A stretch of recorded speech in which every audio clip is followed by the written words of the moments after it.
When I first heard of him, I did not believe it. My friends had been excited that the Messiah had been seen. When I saw this Messiah, I believed the claims even less. Then I heard he came from a backward place called Nazareth. Nazareth? Pah! He was so plain. I wouldn't have been able to pick him out of a crowd. In fact, when they pointed to him, I craned to see someone in the distance, maybe like Saul, a head taller than anyone else, or Gideon, a mighty man of valor, dressed in armor and giving sword fighting lessons. My friends were insistent. So he followed behind the crowds, behind those disciples who were around him all the time, behind him. The dust of all those feet causing me to cough and splutter and wish I was somewhere else. I cannot say that there were not highlights. For example, he preached a sermon from a mountainside, and wow, could that guy preach? He spoke with more authority than any rabbi I've ever heard. It felt like his words were cutting into my heart. Then there was that incident when an official approached him. He seemed well off. He looked like he could afford all the doctors in the world, but he approached and asked Jesus to heal his son. How absurd. His son wasn't even there. But one of my friends knew the guy's servant, and he told me later that this official's son had been healed, gone from lying in bed near death to jumping around in the town square with his friends. From that time on, I wanted to see a miracle for myself. It just seemed like anything was possible. I followed when I could, but it always seemed that there was a miracle just before or just after I joined the group. And, if they are to be believed, there were some amazing things. The sick being made well, a paralyzed man picking up the mat his friends had carried him on, feeding 5,000 men with little more than a young boy's lunch. My friends were so excited. Some of them had been there for the food. They said it just kept coming, and there was food to spare. I was so upset that I kept missing these things. I was so upset that I was not included, and so many others got to see these amazing things. So I turned to protecting myself from disappointment. I turned to skepticism.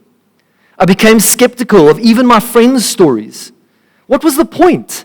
With the authority that he spoke with and his obvious charisma, why didn't he just get an army together and destroy all that ailed us? He seemed intent on walking around, teaching stuff, and healing people. Some Messiah he was. He even spoke to foreigners and women and allowed children around him all the time. Although I still wanted to see a miracle, I felt anger rise within me. This man didn't deserve the title everyone had placed on him. He was a fraud, making people believe in something that wasn't real. And now, I followed to find evidence against him. Oh, the things he said. I didn't hear the authority anymore. I just heard my rage. Charlatan. He called himself the Son of Man. He said he and the Father were one. How dare he? It was worth death. I heard a rumor that the authorities were building a case against him. They were looking for the evidence I was gathering. I decided to meet with them and tell them everything I had witnessed and the lies that had poured from his mouth.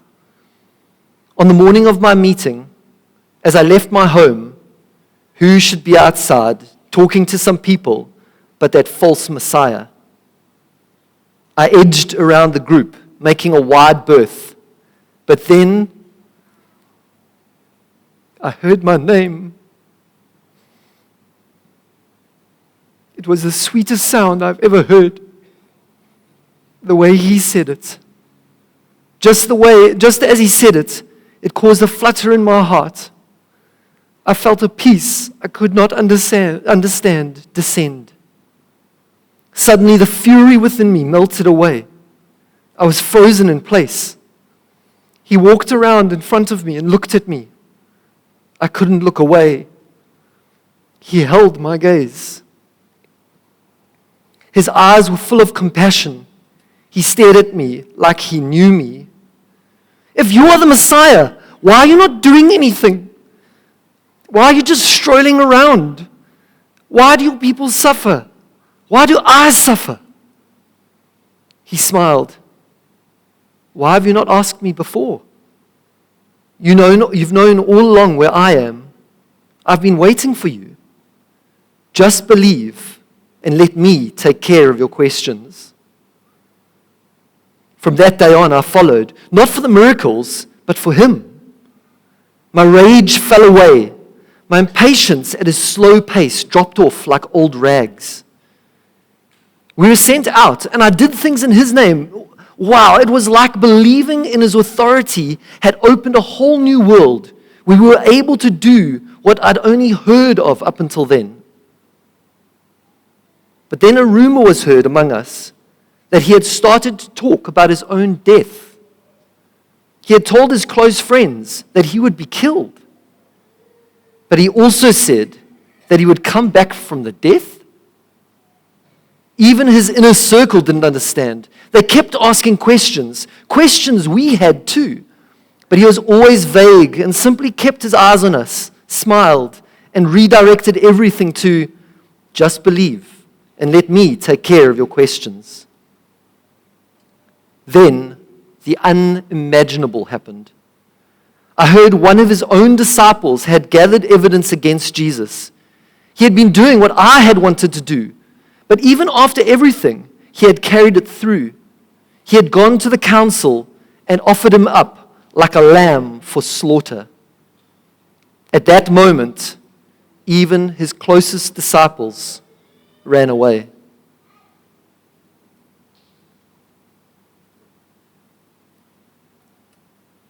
In the morning, he was brought out onto the balcony of Pilate's headquarters, and Pilate offered Jesus, or a known rebel and murderer, for release.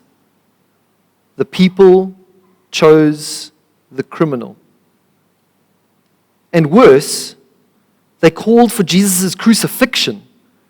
The death kept for rebels. He was no rebel. He loved everyone and always brought peace with him. When some of his disciples felt violent, he calmed the situation. He loved everyone he came into contact with. He loved men and women. He loved the religious and criminals. He loved those who were close to him and those who were far off. He loved me. But when the people started shouting, "Crucify him! Crucify him!" I didn't stop it. I was as bad as them because I didn't even try to stop it. Then everything happened in a whirl. Next we saw him.